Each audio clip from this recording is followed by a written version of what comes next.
Alright, we're fixing to make some rosemary essential oil. Well, you don't really make it, you extract it. So let me say that properly. Alright, we're fixing to make or extract some rosemary essential oil. And so I can give you a little preview. There's our still pot. There's our rosemary already cut up. And we've got our seltzer or oil separator. So we're going to go ahead and what we got to do is get this thing opened up. Right down there. Make sure everything's clean and all that jazz. So we'll be coming right back to you and we'll show you what's going on. Alright, we're back. We got the still opened up and as you can see it's pretty much empty. I did spritz it out and make sure it's good and clean, scrubbed her down, got any extra stuff from the first time we run it out of it, and it's nice and clean. Also, for this here, this is the condenser. We made sure that it was free of debris, and we also make sure water runs through it freely. Typically, you want to run it through and make sure that it's gonna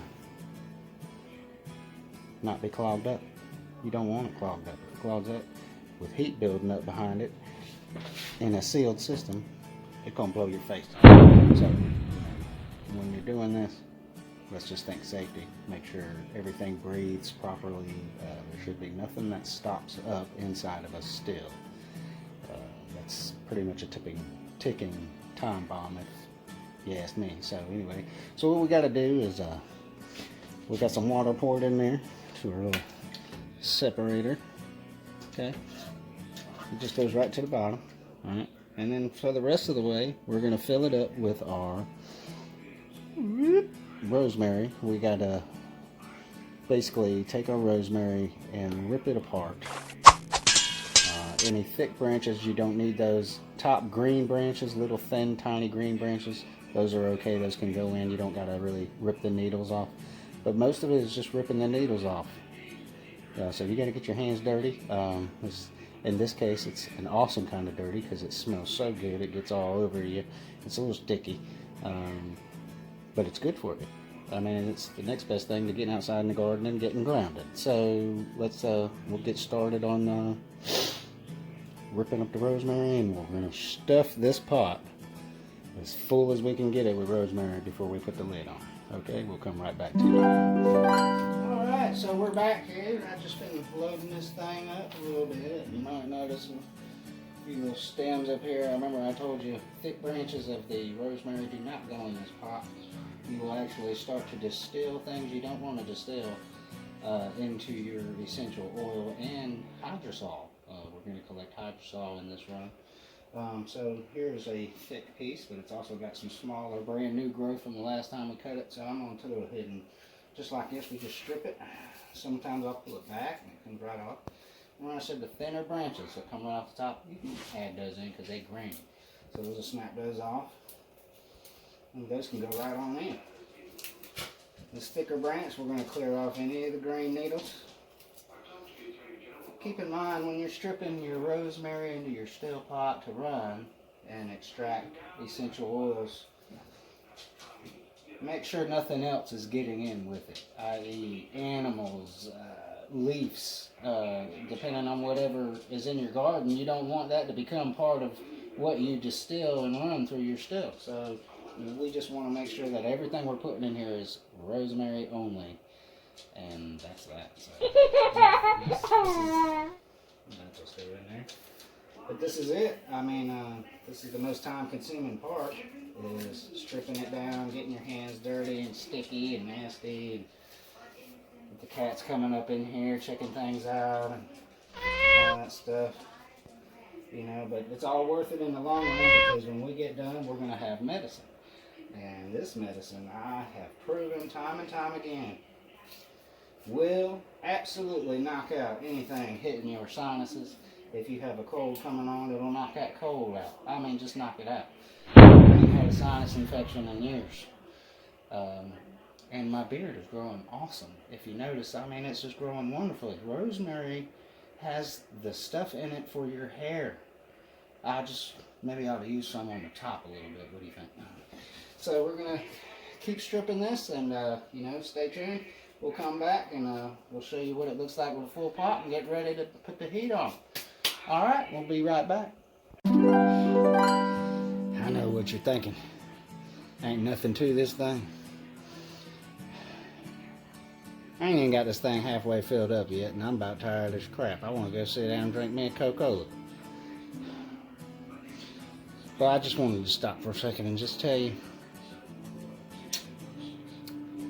yes, I'm a redneck, and yes, I'm a redneck DIY this rosemary essential oil. Yes, it can be done. Yes, you can do this at home. Don't ever let nobody tell you you can't do something. If somebody tells you you can't do something, get online, get a book, go to the library, ask somebody, I don't care, learn how to do it 110% with all your heart, and give it everything you got, because you can do it. Don't ever let nobody tell you you can't do it, because you can. This right here, I'm going to prove it, trust. Now I know what you're thinking. I said redneck and essential oil in the same sentence. You darn right, because you know what? It's got every redneck's favorite thing in the world, okay? It's got a steel pot. What redneck don't like a steel pot? Good things come from a steel pot, okay? Not just the hooch, right? And then you got your propane burner. There's gonna be fire in here. Fire. There's potential to possibly burn the house down. DIY. It might be some trouble involved, but I think we'll be all right. But anyway, you know, we're getting right close to it, and we're going to be running this thing here in just a minute.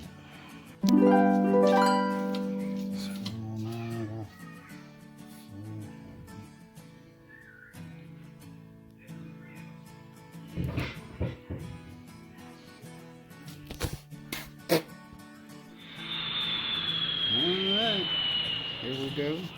We got the flamage on, the caps on, so as you can see, we got our little doodad here, our collector.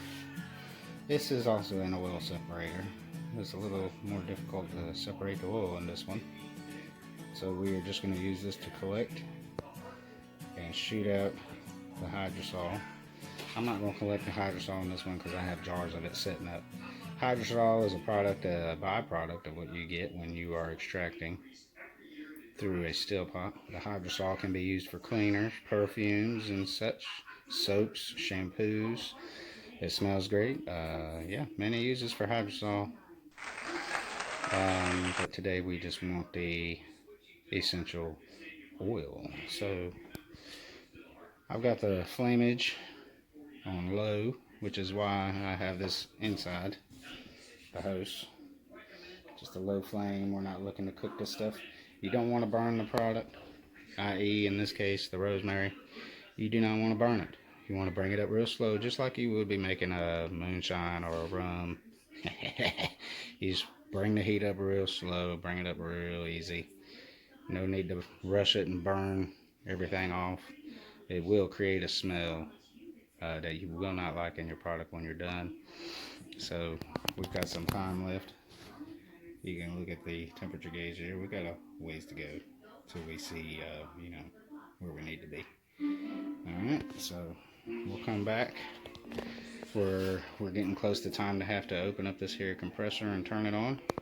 You can see there I've got it hooked up to the sink, and it's also going to just drain in there. We have well water, and it's free. And so, yeah, we may pay a little money for the electricity to run the pump, but however, it's free water, and so I don't feel bad about it. And that's all I got to say about that. So we'll see you back soon when we are ready to start up the condenser. Okie dokie. So we're doing things.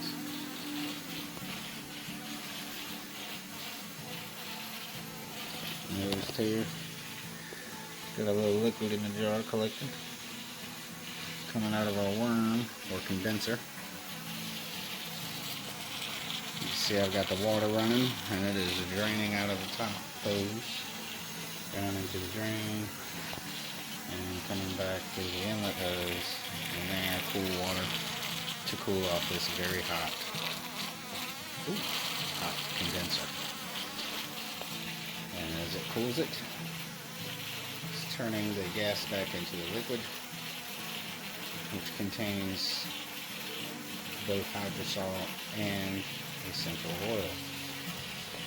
And what's going to happen is a very, you can already almost see a very thin layer there on the top. That's the oil. And so as we collect more and more oil will collect at the top, and we're just going to keep running until we think all the water is out of the pot, and make sure we get every bit of the plant that we can get into this glass jar. And so this takes time. Remember, I said be patient. Patience is a virtue in this process. We don't want to overheat it. We don't want to burn the rosemary. So while we're doing this, we're just going to take our time and watch it. Make sure we don't burn the house down. Make sure nothing gets clogged up in the condenser coil. Make sure nothing's happening here in the worm and nothing gets clogged up in the worm. If there's no liquid pouring out of here and nothing's happening but the heat's on, you might want to just check and make sure that everything's clear and opened up in there and you're not clogged up. You do not want this to blow up in your house, especially in the house. But I made sure everything was clean before we started this, so I feel pretty safe. Done this a time or two. Here, there's a little tiny thin layer of oil there on the top, and it'll get bigger as we collect more and more. Alright, we'll come back and I'll show you more. Alright, let's see where this leads. Alright, look at that stuff right there. Liquid gold. Except in this case, this is in Texas tea. This is Virginia tea, rosemary, essential oil. So we're up to about that level right there, and we got the hydrosol just kind of running off down my drain. So my drains in the kitchen are about to be smelling amazing for a long while. We're not collecting the hydrosol this time. I've got plenty of it, so that's why we're doing that. So look at there. That is the essential oil on that top layer there. Doesn't look like much, and you'd be right. But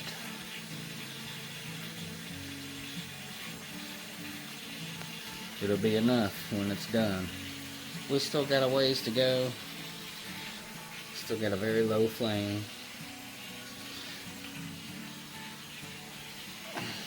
We're going to go ahead and keep this running for a while. Keep that condenser cooled. We're going to keep running water until we don't hear any more water coming through. Get as much essential oil out of it as we can. It's just like when we go hunting, we use everything that the creature has to give us. We're going to use everything this plant gave us.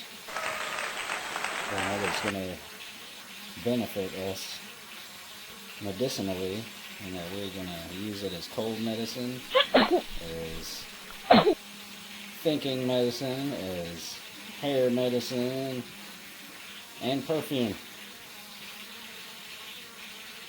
Alright, we'll come back here shortly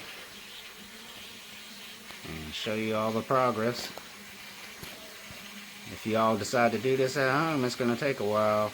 Like I said, be prepared to be patient, because this is a long process. If you do it right, it's going to come out amazing. And you're going to be like, wow, why am I spending thousands and thousands of dollars at Lung Yiving and other places like that?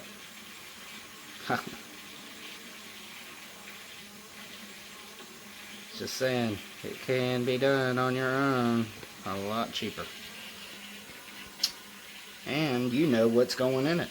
That's a benefit. There's a lot of talk about big companies selling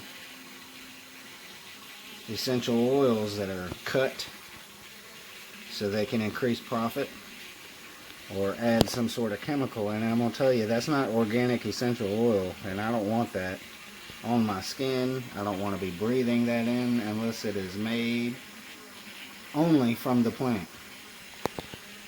And this right here, ladies and gentlemen, is about as organic as you're gonna get. No chemicals added, no nothing.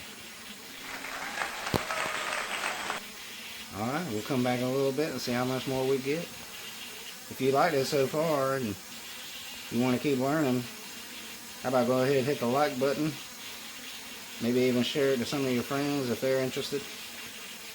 And we'll be doing more of these. Go ahead and subscribe, and that way you'll know when another video comes up. Alright, we'll be back shortly. Alright, so this is the oil. A little dirty, a little hydrosol.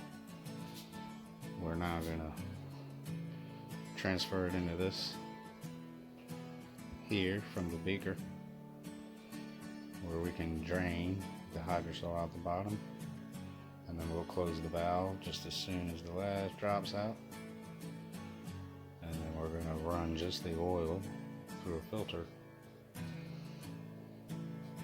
and into our vial, which is that little dude there, and we will have essential oil. Once I get it transferred, I will show it to you. Alright, well, it's been a long afternoon and evening. It's my bedtime. It's actually past my bedtime. But, as you can see, we've got some essential oil there. And just a little bit of wee little hydrosol that we're going to dump out. And so, that's the last few steps there. I'll run it through a filter. And so what we actually have to do is open that valve, drain the hydrosol out, and stop it as soon as we get to the oil.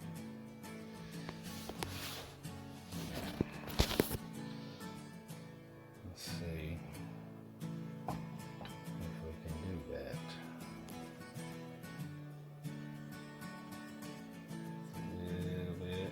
Nice and slow. There goes the hydrosol.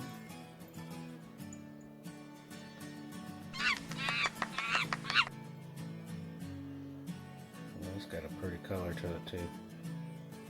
And we can control it slower as we get down to the bottom. Slower. Slower. Just little drips now. And you'll actually see that fall down into there.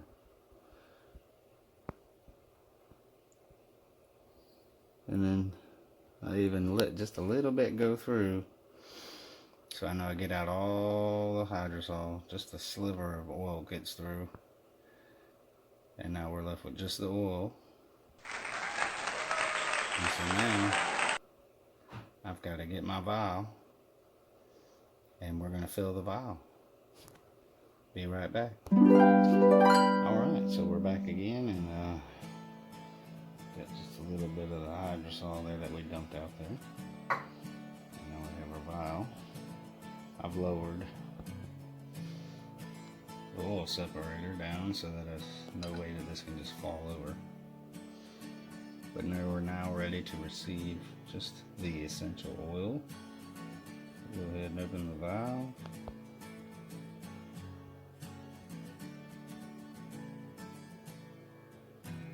And there it goes. Filling our vial up. I've actually gotten more this time around than I usually do, which means then I feel like I'm getting better at it. And alright. Now I'm going to let that just drain out a little bit. It is oil. Yes, it is thin oil, but it still takes some time to come down out of there. We'll give it some time to rest, and then we'll test drive it. We'll be right back. Alright, there you have it. This is our yield. Just over a half of a little vial. To be honest, it's my better yield than I've had in a while, which is pretty good. Still can't knock it. Can't knock it. That right there is going to last us, to be honest with you. This will last me a minute. Because this is just a drop or two, and that's all you need. That's all you need. What I got to tell you about this oil that I've just made is it's a volatile oil. Meaning if it gets on your skin and you got any kind of sensitive skin, I ain't sensitive to nothing no more. I've been beat up. I'm a construction worker. I hurt my hands. I've been bad to myself. So I ain't too sensitive no more. My skin just ain't sensitive. So I use this stuff directly, and it helps me, to be honest with you. But for most, you don't want to apply this directly on the skin. It will burn you. It will not do right by you, and you're going to be like, Greg, why'd you make me try this out? This ain't right. You ain't right. You won't raise right. Well, I was raised right, because I'm telling you now. Do not put this on your skin by itself. You have to mix this with a carrier oil like jojoba oil, coconut oil, something like that. Something a little thicker that you can tone it down a notch. Put you a couple drops in with it and get you a nice mixture made up. And you use it. Put it in your hair, put it on your forehead, put it on your temples right here. It'll cure a nice little headache that you've got eased in on you. That'll get rid of that headache right there. It'll keep your nostrils clear. It'll keep your sinuses clean. And it'll keep you healthy. It'll help your thinking. It'll help all of that stuff. I ain't saying it's going to be like the world cure or anything like that, but it definitely does smell good. It's definitely worth my effort to use it, as it, I haven't had a sinus infection in 4 years, and I was having them pretty regularly for a minute. So, yeah, thank you, God. Thank you, y'all, for watching. Jesus, we just thank you that you gave us all this stuff that we need to take care of ourselves and take care of our bodies and keep us healthy.